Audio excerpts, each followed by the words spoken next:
नमस्कार दोस्तों, स्वागत है आपका चल पाए की बड़ी खबर के साथ देगा फिर आपके सामने मुद्दे जहां पर चलेंगे। सबसे पहले और बड़ी खबर आपको बताएंगे, भारत जोड़ो यात्रा में राहुल गांधी पहुंचे महाकाल के दरबार में और इसी के साथ में बड़ी रैली को संबोधित करते हुए बीजेपी को फिर से निशाने पर लिया है। दोस्तों क्या कुछ कहा है उन्होंने, इसकी अपडेट भी आप तक पहुंचाएंगे। इसी के साथ में कौन कौन राहुल गांधी के साथ में पदयात्रा करता दिखाई दिया, इसकी भी अपडेट आप तक पहुंचाएंगे। दोस्तों इसी के साथ में राजस्थान में पहुंचने वाली है भारत जोड़ो यात्रा और इससे पहले राहुल गांधी के इशारे पर सचिन पायलट और गहलोत के बीच में हो चुका है पैचअप। बताएंगे आपको दोनों नेताओं ने हाथ हिलाते हुए मीडिया में किस तरीके की फोटो खिंचवाई है। दोस्तों इसी के साथ में गुजरात के चुनाव को लेकर बीजेपी को 48 घंटे पहले तगड़ा झटका लगा है। प्रचार बंद होने के साथ ही दो बड़े लोगों ने बीजेपी के खिलाफ वोट करने की अपील की है। दोस्तों बताएंगे क्या है ये पूरा मामला और इसी के साथ में अरविंद केजरीवाल की आम आदमी पार्टी ने बोला था झूठ, हो गया है बड़ा खुलासा। वहीं पर पहले चरण के चुनाव में बीजेपी को बगावत का सबसे ज्यादा डर बीजेपी के अध्यक्ष को आधे चुनाव प्रचार को छोड़कर वापस से राजकोट लौटना पड़ा है। दोस्तों बताएंगे क्या है ये पूरा मामला। इसी के साथ में भाजपा ने फिर से गुजरात में दिया सांप्रदायिक बयान और इसी के साथ में एक और बीजेपी के नेता ने ऐसा बयान दे दिया कि इलेक्शन कमीशन ऑफ इंडिया ने बड़ी कार्रवाई कर दी है। एक एक करके चलेंगे सभी बड़ी अपडेट की तरफ, सारी बड़ी जानकारी अब तक पहुंचाएंगे। लेकिन उससे पहले अगर आप भी मानते हैं कि गुजरात की जनता इस बार 1 तारीख और 5 तारीख को परिवर्तन करने के लिए वोट करेगी तो इस वीडियो को लाइक करके लाल बटन दबाकर चैनल को सब्सक्राइब करके घंटी दबाकर कमेंट बॉक्स में जय हिंद जय भारत जरूर लिखेगा। दोस्तों और इस वीडियो को अपने लोगों तक शेयर करना तो बिल्कुल भूलेगा। चलते हैं सबसे पहले और बड़ी खबर की तरफ, जहां पर राहुल गांधी की भारत जोड़ो यात्रा मध्य प्रदेश के उज्जैन में पहुंची, जहां पर महाकाल के दर्शन के साथ साथ राहुल गांधी ने 20 मिनट तक मंदिर स्थल पर रहकर पूजा अर्चना भी की है। दोस्तों महाकाल का दूध से अभिषेक करते हुए राहुल गांधी ने आशीर्वाद भी लिया और इसके बाद उन्होंने एक बड़ी रैली को संबोधित किया है। दोस्तों इस दौरान प्रियंका गांधी भी सभा में आने वाली थी लेकिन कार्यक्रम में बदलाव की वजह से नहीं आ पाई। और इसी के साथ में आपको बता दें कि राहुल गांधी के साथ कदम ताल करते दिखाई दिए हास्य कवि संपत सरल। अगर आप लोग इनको जानते हैं दोस्तों कमेंट बॉक्स में लिखकर जरूर बताएगा। इसी के साथ में एक और बड़ी खबर यह है कि भारत जोड़ो यात्रा के दौरान राहुल गांधी के साथ में कांग्रेस पार्टी के सहयोगी दल के लोग भी मौजूद रहे। आपको बता दें कि झारखंड के मंत्री मिथिलेश ठाकुर भारत जोड़ो यात्रा में हिस्सा लेने के लिए पहुंचे। वहीं पर मुख्यमंत्री के करीबी मंत्रियों में गिने जाने वाले मिथिलेश ठाकुर के माध्यम से गठबंधन ने झारखंड मुक्ति मोर्चा कांग्रेस पार्टी के पद यात्रा का समर्थन करती है, इस तरीके का संदेश भिजवाया है। आपको बता दें कि झारखंड के अंदर महागठबंधन की सरकार है और Jharkhand Mukti Morcha Congress party alliance partner है। ऐसे में झारखंड मुक्ति मोर्चा के बड़े नेता मिथिलेश ठाकुर राहुल गांधी के साथ में पदयात्रा करते हुए बड़ा मैसेज दे रहे हैं। दोस्तों एक और बड़ी खबर यह है कि राहुल गांधी के महाकाल के दर्शन के दौरान कई सारी तस्वीरें सोशल मीडिया पर जमकर चर्चा का विषय बनी हुई है, जैसा कि आप लोग देख सकते हैं। वहीं पर राहुल गांधी ने मध्य प्रदेश से सीधे गुजरात पर अपना निशाना साधा है। आपको बता दें कि गुजरात के अंदर पहले चरण के वोटों को लेकर प्रचार प्रसार थम चुके हैं। दोस्तों इस दौरान राहुल गांधी ने मध्य प्रदेश से बड़ा मैसेज भेजा। उन्होंने कहा कि गुजरात को ड्राई स्टेट कहा जाता है। गुजरात में कल फिर जहरीली शराब से कई लोगों की मौत हो गई है। एक तरफ दिखावे की शराबबंदी और दूसरी तरफ जहरीली शराब से लोग मारे जा रहे हैं। उन्होंने कहा कि रोजगार की जगह लोगों को जहर दे रही है सरकार। कुल मिलाकर दोस्तों बीजेपी सरकार को मध्य प्रदेश से ही अपने निशाने पर राहुल गांधी ले रहे हैं। और एक और बड़ी खबर की माने तो आज पहले चरण के चुनाव के लिए नेता केवल डोर टू डोर कैंपेन कर पाएंगे। दोस्तों यानी बीते शाम पहले चरण के चुनाव प्रचार प्रसार थम चुके हैं। अब 1 तारीख को 89 सीटों पर मतदान होगा, जिसमें 788 प्रत्याशी मैदान में उतरे हुए हैं। ज्यादातर सीटों पर कांग्रेस पार्टी और बीजेपी के बीच का मुकाबला है। 2-3 सीटें ऐसी है जहां पर आम आदमी पार्टी थोड़ी स्थिति मजबूत है। तो दोस्तों कहा जा सकता है कि मात्र 2-3 सीटों को छोड़ दे तो बाकी पूरे गुजरात के अंदर कांग्रेस पार्टी और बीजेपी के बीच का सीधा मुकाबला है। वहीं आपको बता दें कि जामनगर के अंदर बीजेपी के हाई प्रोफाइल कैंडिडेट में से एक रविंद्र जडेजा की पत्नी रिवाबा जडेजा को तगड़ा झटका लगा है। दोस्तों बीजेपी के खिलाफ रविंद्र जडेजा के पिता ने अपना एक मैसेज जारी किया। उन्होंने रविंद्र जडेजा की पत्नी रिवाबा जडेजा की मुश्किलें बढ़ाते हुए जामनगर नॉर्थ सीट पर कांग्रेस पार्टी के उम्मीदवार के समर्थन की बात कही है। रविंद्र जडेजा के पिता ने वीडियो में कहा कि मैं कांग्रेस पार्टी के उम्मीदवार को अपना छोटा भाई मानता हूं, वो क्षत्रिय समाज से आते हैं। लोगों से अपील करता हूं कि आप लोग कांग्रेस पार्टी के उम्मीदवार के पक्ष में वोट करिए। कांग्रेस पार्टी ने यहां से बिपिंदर सिंह जडेजा को मैदान में उतारा है दोस्तों और उनको जबरदस्त समर्थन मिल रहा है। यहाँ तक कि रविंद्र जडेजा की बहन और उनके पिता दोनों के दोनों कांग्रेस पार्टी के प्रत्याशी का समर्थन कर रहे हैं। और माना जा सकता है कि रविंद्र जडेजा की पत्नी रिवाबा जडेजा के लिए सीट सबसे मुश्किल सबसे टफ सीट बन गई है। दोस्तों सबसे पहले तो बीजेपी ने अपने वर्तमान एमएलए धर्मेंद्र सिंह जडेजा की टिकट काट दी और उसके बाद ये टिकट रविंद्र जडेजा की पत्नी को दिया गया है। दोस्तों तो ऐसे में धर्मेंद्र सिंह जडेजा भी काफी नाराज बताए जा रहे हैं और ऐसे में इस सीट पर बीजेपी को इस बात का डर सता रहा है कि कहीं भीतर घात ना हो जाए। दोस्तों और ऐसे में रविंद्र जडेजा के पिता के ऐलान के बाद ये सीट बीजेपी की फंस चुकी है। आप लोग इस पर क्या कुछ कहना चाहेंगे लिखकर जरूर बताएगा। एक और बड़ी खबर की माने तो राजकोट के शाही परिवार के सदस्य और सीनियर बीजेपी के लीडर अनिरुद्ध सिंह जडेजा ने बड़ा ऐलान करते हुए सबको चौंका दिया है। दोस्तों मात्र 24 घंटे पहले उन्होंने कहा कि मैं राजकोट के गोंडल सीट से चुनाव लड़ रहे कांग्रेस पार्टी के उम्मीदवार के समर्थन की बात कहता हूं। उन्होंने आगे कहा कि हमारा पूरा समाज कांग्रेस पार्टी के सदस्य को वोट करेगा, उनके उम्मीदवार को वोट करेगा और यहाँ पर भारी अंतर से उनको चुनाव जिताने के लिए हर संभव प्रयास किए जाएंगे। कुल मिलाकर दोस्तों बीजेपी का नेता और शाही परिवार से जुड़ा हुआ ये व्यक्ति खुले तौर पर कांग्रेस पार्टी के उम्मीदवार के समर्थन में प्रेस कॉन्फ्रेंस का आयोजन कर रहा है, जो कहीं न कहीं बीजेपी के लिए इस सीट पर भी तगड़ा झटका कहा जा सकता है। पूरे सौराष्ट्र के इलाके इलाके के अंदर इसके अच्छे खासे प्रभाव देखने को मिलेंगे। आगे जो भी अपडेट आती रहेगी आप लगातार पहुंचाएंगे। एक और बड़ी खबर ये है कि अरविंद केजरीवाल और उनके समर्थकों ने दावा किया था कि अरविंद केजरीवाल की रैली और रोड शो के दौरान पत्थरबाजी की गई और एक पत्थर भी दिखाया गया। दोस्तों सोशल मीडिया पर उस तस्वीर को वायरल भी कराया गया, लेकिन जब पुलिस ने इन्वेस्टिगेशन की है तो उनका भी माथा पूरी तरीके से चकराने लगा है। उन्होंने कहा कि ऐसी कोई जानकारी हमें नहीं मिली है। पुलिस प्रशासन ने पुख्ता तैयारी कर रखी थी और पूरी तरीके से शांतिपूर्ण रोड शो हुआ है। आम आदमी पार्टी के लोगों ने जो आरोप लगाया है ये बेबुनियाद है। शांतिपूर्ण तरीके से रोड शो खत्म हो चुका है। ऐसे में आम आदमी पार्टी के लोगों को सबूत देना चाहिए, वरना लोगों के बीच में आकर माफी जरूर मांगनी चाहिए दोस्तों, क्योंकि पुलिस प्रशासन आजकल इलेक्शन कमीशन ऑफ इंडिया के डायरेक्ट कंट्रोल में है। तो कहा जा सकता है कि पुलिस प्रशासन निष्पक्ष तौर पर काम कर रही है और इन्वेस्टिगेशन में अगर आम आदमी पार्टी का दावा फेक पाया गया है तो इस पर आम आदमी पार्टी के लोगों को या तो सबूत देना चाहिए या माफी मांगनी चाहिए। और एक और बड़ी खबर यह है कि बीजेपी के प्रदेश अध्यक्ष CR पाटिल चुनाव प्रचार कर रहे थे, लेकिन अचानक से उनको शायद किसी नेता का फोन आया, जिसके बाद वो सारे प्रचार को छोड़कर बीजेपी के कार्यालय पहुंच गए दोस्तों, जहां पर बताया जा रहा है कि बागी उम्मीदवारों को लेकर चर्चा की जा रही है और कई सारे बागी नेता है जो बीजेपी के खिलाफ चुनाव से मात्र 24 घंटे पहले बगावत का ऐलान कर चुके हैं। उन सभी को लेकर बैठकें की जा रही है और इसी के साथ में गुजरात के हिम्मतनगर विधानसभा में चुनाव कार्यों में शामिल कर्मचारियों के लिए पोस्टल बैलेट की वोटिंग शुरू कर दी गई है दोस्तों। यानी ये प्रयास किए जा रहे हैं कि एक भी ऐसा कर्मचारी ना छूट जाए जो वोट ना दे पाए। और कहीं ना कहीं ओल्ड पेंशन स्कीम का एक बड़ा मामला है दोस्तों। ऐसे में अगर कर्मचारी लोगों के वोट बढ़ेंगे तो कहीं ना कहीं आप जानते हैं कि जिसने OPS स्कीम लागू करने का वादा किया है उन्हीं को फायदा पहुंच सकता है। एक और बड़ी अपडेट ये है कि गुजरात के चुनावी रण में बीजेपी के लोग चुनाव से पहले सांप्रदायिक बयान ना दे, ऐसा हो ही नहीं सकता। एक और बीजेपी के नेता ने सांप्रदायिक बयान दिया है। आपको बता दें कि बीजेपी के नेता मनोज पटेल ने पाटन से बीजेपी के उम्मीदवार राहुल देसाई के लिए प्रचार करते हुए कहा कि यदि आप मंदिर बनवाना चाहते हैं तो बीजेपी के उम्मीदवार के पक्ष में वोट करिए और यदि आप मस्जिद बनवाना चाहते हैं तो कांग्रेस पार्टी के उम्मीदवार को वोट करिए। भाजपा के नेता ने खुले तौर पर सांप्रदायिक माहौल खराब करने वाला बयान दिया है दोस्तों। इलेक्शन कमीशन ऑफ इंडिया को इस मामले पर तुरंत कार्रवाई करनी चाहिए और नेता के साथ साथ वो जो उम्मीदवार है जिसके पक्ष में वोट मांगने के लिए गए थे उन पर भी कार्रवाई होनी चाहिए। कहीं न कहीं माहौल को पूरी तरीके से सांप्रदायिक करके वोट इकट्ठा करने की रणनीति के तहत ये बयान दिया गया है और इसे RPA एक्ट के तहत करप्ट इलेक्टोरल बिहेवियर कहा जा सकता है दोस्तों। इस मामले पर किस तरीके की कार्रवाई होगी तो आने वाले दिनों में पता चलेगा। वहीं पर बनासकांठा जिले के दांता विधानसभा से बीजेपी के प्रत्याशी लागू परगी ने एक विवादित बयान दे दिया है। आपको बता दें कि कुछ लोगों को संबोधित करते हुए उन्होंने कहा कि कुछ लोग खुले में अंग्रेजी शराब बेचते हैं तो कुछ हमारी बहनें चोरी छुपे देसी शराब बेचती है। चिंता मत करो, अगर मैं जीत गया तो टोकरियों में भरकर शराब बेचूंगा। यानी भाजपा का नेता फिर से यहाँ पर विवादित बयान दे रहा है दोस्तों। कहीं न कहीं कानून का उल्लंघन करने की कोशिश कर रहा है। इस मामले पर भी इलेक्शन कमीशन ऑफ इंडिया को संज्ञान लेना चाहिए। वहीं पर नरेंद्र मोदी को लेकर मल्लिकार्जुन खड़गे ने जो बयान दिया है दोस्तों विवाद का एक बड़ा कारण बन गया है। आपको बता दें कि गुजरात में सियासी पारा चरम पर है। कांग्रेस पार्टी और बीजेपी के बीच में बयानबाजी खत्म नहीं हो रही है। कांग्रेस पार्टी के अध्यक्ष मल्लिकार्जुन खड़गे लगातार प्रधानमंत्री मोदी पर तंज कस रहे हैं। बीजेपी भी इस पर जवाब दे रही है दोस्तों। खड़गे ने एक चुनावी रैली को संबोधित करते हुए नरेंद्र मोदी की तुलना रावण से कर दी, जिसके बाद बीजेपी के लोग बौखला गए हैं। अहमदाबाद के बहरामपुर में एक जनसभा को संबोधित करते हुए मल्लिकार्जुन खड़गे ने चुनाव में नरेंद्र मोदी पर ज्यादा भरोसा करने पर निशाना साधा। उन्होंने कहा कि हम आपका यानी नरेंद्र मोदी का चेहरा नगर निगम के चुनाव में देखते हैं, MLA के चुनाव में देखते हैं, सांसद के चुनाव में देखते हैं, हर जगह दिखाई देते हैं। क्या आपके पास रावण की तरह 100 सिर हैं जो बार बार हर चुनाव में आप अपना सिर दिखाते हैं, अपना चेहरा दिखाते हैं। यानी दोस्तों छोटे से छोटे चुनाव में प्रधानमंत्री के नाम पर भाजपा के लोग चुनाव लड़ते हैं, बल्कि पंचायत तक के चुनाव नरेंद्र मोदी के चेहरे पर लड़ा जाता है और इसी पर तंज कसते हुए ये बात उन्होंने कही है। जिसके बाद भाजपा के लोग इतनी ज्यादा बौखला गए हैं कि सोशल मीडिया पर ट्रेंड कराने लगे, माफी मांगो खड़गे। हालांकि मल्लिकार्जुन खड़गे ने स्पष्ट कर दिया है कि उनके बयान में ऐसा कुछ भी नहीं है जिस पर उन्हें माफी मांगनी चाहिए, बल्कि भाजपा के लोगों को जवाब देना चाहिए कि आखिर वो इस देश की जनता को बर्बाद करना कब छोड़ेंगे। इसी के साथ में राजस्थान में राहुल गांधी की भारत जोड़ो यात्रा होने वाली है। उससे पहले कांग्रेस पार्टी ने जबरदस्त तरीके से डैमेज कंट्रोल किया है। कांग्रेस पार्टी के संगठन महासचिव KC वेणुगोपाल ने राजस्थान के मुख्यमंत्री अशोक गहलोत और सचिन पायलट के बीच में सुलह करा दी है दोस्तों। गद्दार शब्द का इस्तेमाल सचिन पायलट को लेकर अशोक गहलोत ने किया था, जिसके बाद काफी बयानबाजी देखने को मिली थी और अब राहुल गांधी ने KC वेणुगोपाल को राजस्थान भेजा और बंद कमरे में दोनों नेताओं के बीच में बातचीत हुई है। फिर मीडिया के सामने आकर दोनों नेताओं ने हाथ खड़े करके मीडिया में सभी लोगों का अभिवादन स्वीकार किया दोस्तों। वेणुगोपाल ने कहा कि सचिन पायलट और अशोक गहलोत कह चुके हैं कि हम यात्रा तक ही नहीं चुनाव तक एकजुट होकर काम करेंगे। हमारे नेता राहुल गांधी ने साफ कर दिया है कि गहलोत और पायलट दोनों पार्टी के लिए एसेट है। ऐसा नहीं है कि कोई नेता कांग्रेस पार्टी के लिए कम है, बल्कि दोनों के दोनों हमारे लिए एसेट है। गुजरात के बाद राजस्थान के चुनाव को लेकर दोस्तों एक नए समीकरण के साथ कांग्रेस पार्टी मैदान में उतरने वाली है और उससे पहले दोनों नेताओं के बीच में सुलह भी करा दी गई है। तो गुजरात में पार्टी कार्यकर्ताओं को एक अच्छा संदेश भी दिया गया है। इसी के साथ में भाजपा के प्रचार के दौरान पथराव की खबरें सामने आई है। गोधरा में बीजेपी के कार्यकर्ताओं की गाड़ी पर पथराव की बात कही गई है। पुलिस ने आरोपियों के खिलाफ मामला दर्ज करके पड़ताल करने की बात कही है, लेकिन सवाल ये खड़ा होता है कि गोधरा वो इलाका है जो काफी सांप्रदायिक तौर पर सेंसिटिव इलाका है दोस्तों। ऐसे में पत्थरबाजी की ये घटना क्या हुई है या फिर करवाई गई है ताकि माहौल को खराब करके एक बार फिर से पोलराइजेशन किया जाए। जो भी खबर सामने आती रहेगी आप तक लगातार पहुंचाते रहेंगे। इसी के साथ में कांग्रेस पार्टी के नेता धनानी ने अमरेली के अंदर इतनी बड़ी जनसभा को संबोधित कर दिया, जिसके बाद कहा जा सकता है कि धनानी की ये सीट आसानी से उनके खाते में चली जाएगी। आपको बता दें कि राजकमल चौक पर उन्होंने एक बड़ी सभा का आयोजन किया था, जहां पर प्रचंड जन सैलाब देखने को मिला है दोस्तों। अमरेली से कांग्रेस पार्टी ने परेश धनानी को मैदान में उतार रखा है, जो अपने दम पर बीजेपी के कई सारे बड़े बड़े नेताओं को धूल चटा चुके हैं। और इस बार भी माना जा रहा है कि उनकी ये सीट बहुत ज्यादा सेफ है, यानी ऐसा कोई थ्रेट नहीं है कि उनकी सीट पर कोई कंपटीशन चल रहा हो, बल्कि एक तरफा ही लग रहा है। इसी के साथ में दोस्तों तैर कर खाड़ी पार करके चर्चा में आए अम्बरीश डेर, कांग्रेस पार्टी के इस एमएलए ने 2017 में तोड़ा था बीजेपी का गढ़। आपको बता दें कि कांग्रेस पार्टी के विधायक अम्बरीश डेर ने गुजरात के अमरेली जिले के अंदर निर्वाचन क्षेत्र राजूला में एक पुल बनवाने की आवश्यकताओं को उजागर करते हुए एक नदी में तैरकर किनारे तक पहुंचे हैं। अम्बरीश डेर ने रविवार को एक वीडियो जारी किया, जिसमें राजूला तट के किनारे विक्टर पोर्ट से चंद बंदर तक उन्होंने तैरकर पहुंचने का फैसला लिया। उन्होंने कहा कि सरकार से एक पुल बनाने की मांग हम बार बार कर रहे हैं, लेकिन सरकार इस पर ध्यान देने को तैयार नहीं है। मैंने इसलिए ऐसा किया क्योंकि मैं चाहता हूं कि सरकार का ध्यान मुझ पर जाए और कम से कम यहां पर एक पुल बने, जिसके कारण जनता का आने जाने का रास्ता थोड़ा सुगम हो पाए। बीजेपी सरकार से उन्होंने फिर से अपील की है दोस्तों। कुल मिलाकर इस विधानसभा के अंदर भी कांग्रेस पार्टी का अच्छा खासा दबदबा है और माना जा रहा है कि ये सीट भी कांग्रेस पार्टी के लिए सेफ है। वहीं पर अरविंद केजरीवाल पर तंज कसते हुए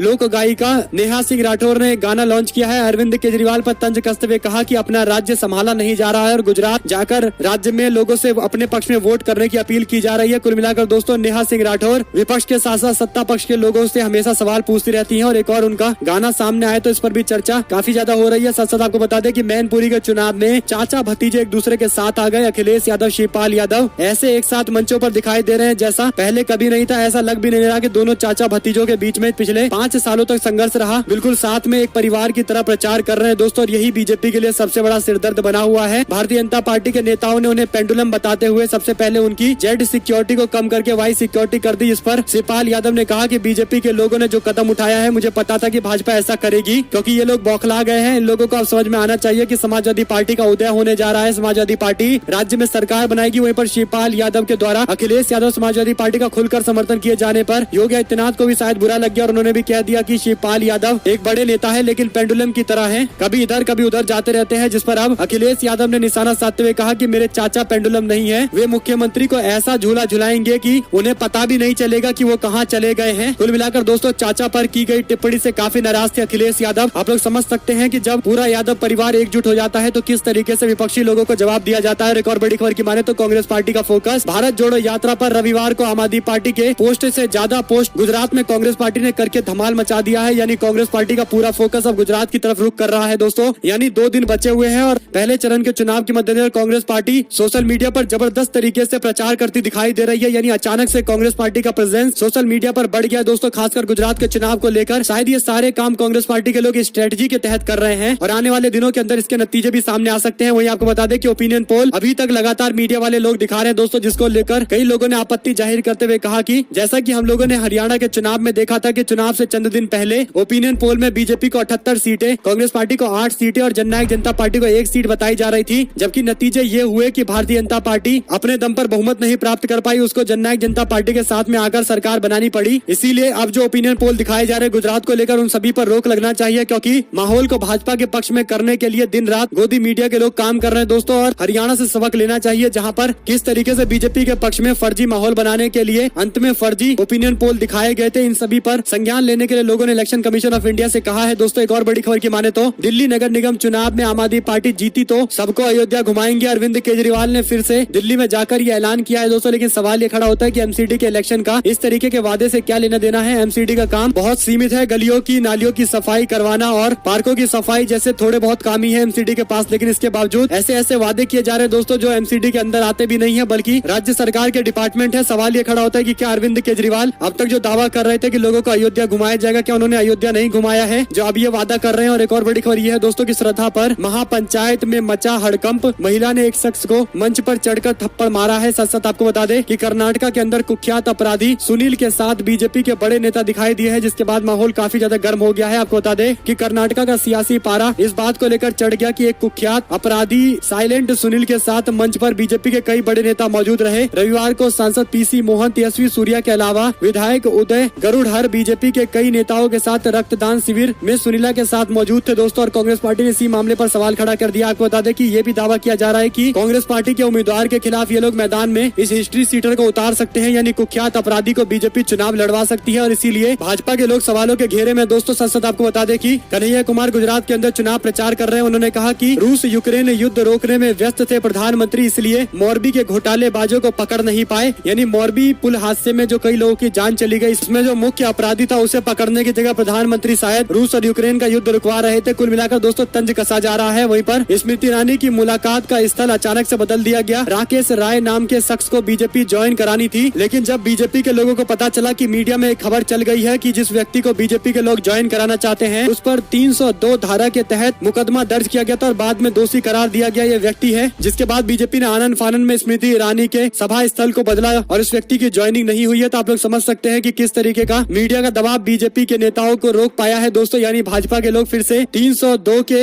अपराधी को अपनी पार्टी में ज्वाइन कराने वाले थे। और एक और बड़ी खबर यह है कि पदयात्रा के दौरान जबरदस्त ड्रामा तेलंगाना में देखने को मिला। हैदराबाद के मुख्यमंत्री केसीआर के आवास के बाहर हुए हंगामे को लेकर वाईएस शर्मिला को पुलिस किसी भी वक्त गिरफ्तार कर सकती है दोस्तों। पुलिस सूत्रों ने जानकारी दी है कि हैदराबाद में पदयात्रा के दौरान तेलंगाना नेता वाईएस शर्मिला ने जिस तरीके का ड्रामा किया है उसे देखते हुए हमारी सारी टीम उन्हें गिरफ्तार करने की तैयारी में है। इससे पहले हैदराबाद की सड़क पर अचानक से वो दृश्य देखने को मिला दोस्तों, जो काफी ज्यादा चर्चा का विषय बन गया है। आपको बता दें कि पुलिस द्वारा लगाई गई एक क्रेन आंध्र प्रदेश के मुख्यमंत्री वाईएस जगन मोहन रेड्डी की बहन वाईएस शर्मिला की कार को खींच कर ले जा रहा था। इस दौरान शर्मिला भी कार के अंदर बैठी हुई थी। इससे पहले पुलिस ने शर्मिला को हिरासत में लिया था। दरअसल YS Sharmila YSR Telangana party की प्रमुख है और केसीआर के खिलाफ पदयात्रा निकाल रही थी। और इस दौरान दोस्तों विरोध प्रदर्शन के दौरान पुलिस ने अपनी कार्रवाई की है, जिसे रोकने का प्रयास भी किया गया था। और एक और बड़ी खबर यह है कि डिम्पल यादव के लिए चुनाव प्रचार करने के लिए पहुंचे धनंजय सिंह। आपको बता दें कि पूर्व सांसद धनंजय सिंह के साथ में केसी त्यागी मैनपुरी में प्रचार करने पहुंचे हैं। मैनपुरी में धनंजय सिंह की उपस्थिति के साथ ही पूर्वांचल की सियासी समीकरण भी बदल सकते हैं दोस्तों। जनता दल यूनाइटेड के प्रदेश अध्यक्ष अनूप सिंह पटेल के द्वारा जारी किए गए पत्र में बताया गया है कि पार्टी के राष्ट्रीय महासचिव पूर्व सांसद धनंजय सिंह मैनपुरी उपचुनाव में समाजवादी पार्टी के प्रत्याशी डिम्पल यादव के समर्थन में जनसभा को संबोधित करेंगे। पूर्वांचल में अच्छा खासा दबदबा है धनंजय सिंह का। वहीं पर दोस्तों उत्तराखंड के असेंबली की शुरुआत के साथ ही जबरदस्त बवाल देखने को मिला। पहले दिन ही विपक्ष ने